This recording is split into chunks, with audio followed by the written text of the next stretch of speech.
Hey everyone, and welcome to our 48th episode of Brew Talk with Mr. Beer. My name is Robbie, your host for today's show. As you can see, we have an unusual setup from what we normally do. We have closed our office, everyone is working remote, but the Brew Talk episodes must go on. So I'm filming in my backyard.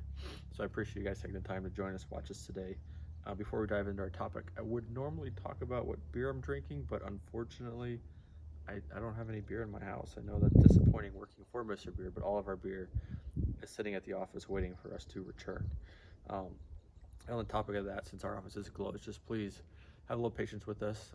Customer service, that they're all working remote. Our warehouse is a little backed up, so it's taking time to get some orders out, do some other things, but we are working hard to get things done for you guys. So today I'll make it a quick video. It's a popular topic and something I think that would be helpful for a lot of the new people we're getting in.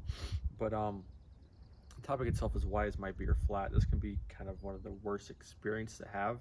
When you're opening your first homebrew, you're all excited, you clean your glass, you get everything ready to kind of rock and roll to drink your first brew that you made yourself, and right when you open that bottle, you just don't get that little, you just get nothing, no noise, no nothing. It's flat from the get-go, a little undercarbonated, a little disappointing. It's not a good way to experience your first beer. And also, undercarbonation can also greatly affect the taste of your beer. Some beers are meant to be, heavy on the carbonation, some are meant to be lighter, so that's also kind of a factor in things. The two most common issues resulting in flat beer are, one, not giving the beer enough time in the bottles. We suggest a minimum of 2 weeks, or not using enough priming sugar for your beer, or carbonation drops if you're using those, which make it really easy. Now, if your beer is flat, there are a few things you can do to kind of spruce it back up. Before doing anything though, you want to make sure that your beer was sitting at the ideal temperature, which is between 70 and 78 degrees. And you want to be certain that you added the right amount of priming sugar or carbonation drops. So before you do any of these things I'm going to describe here, make sure that you are 100% certain of those two factors, because that will kind of affect how things go from here. So the majority of the time when you're getting an undercarbonated beer and everything else was perfect as it should be, is because the yeast didn't eat up all the sugar that was in the bottles. So for whatever reason, the yeast it didn't want it. Or you can also have where your bottles are leaking some CO2, which is they're not holding a tight seal around the top of them. So for the first one, if your yeast didn't eat up all the sugar, what we recommend is letting the bottle sit for another 2 weeks at room temperature. That should kind of help fix the undercarbonation issue. It gives the yeast a little more time to work. It could be a little tired, working a little slow. Give it a little bit more time and it should be good to go. Another issue that you can have with the yeast is that if you brewed with expired yeast or an expired can, then the yeast could be too old, so by the time it gets to eat those sugars for the CO2 process, the yeast is just kind of worn itself out and there's nothing you can really do there. So if you want, you can open your bottles and sprinkle a little bit of yeast in them, put the caps back on, and let them sit for another 2 to 4 weeks. Just remember that once you open those bottles, any little bit of CO2 you have in there, you're going to lose that.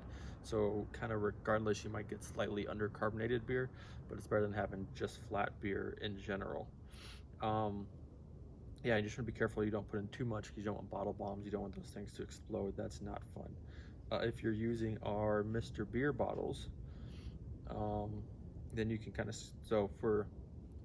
lost my train of thought here for the notes. So if you're leaking CO2, you're using our Mr.Beer bottles, they are plastic. So what you can do is you can squeeze those, and if you squeeze them and if you feel a little air coming out, or you hear a little thing, or you get some little bubbles coming out, then you know that your lid is not sealed tightly. So that means that you're losing CO2, so you're gonna want to get new bottles. So you want to make sure that you're leaving it for the right time, checking the temperatures, and checking your bottles. If you're leaking CO2, no matter what you do, it's just not going to fix it. So it's just drink it as is and get some new bottles.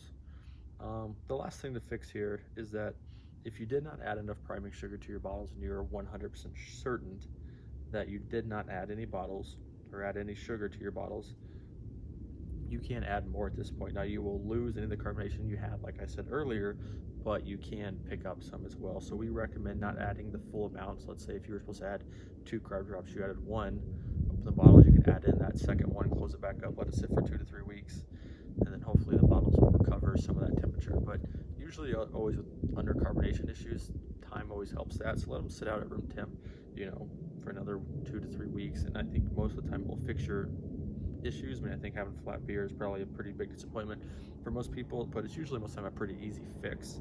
But if it keeps happening over and over again, and you're sure you're doing everything right, then we'd recommend getting some new bottles for sure. So that is going to wrap it up today. I hope you guys enjoyed our show.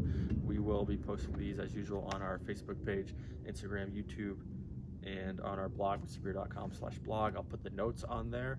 I hope you guys enjoyed the different scenery. Sorry about the cars driving by. It's just what we got to do is what we got to do. We got to keep Brew Talk going. So we appreciate you guys. We'll see you next week. Be safe out there. Cheers.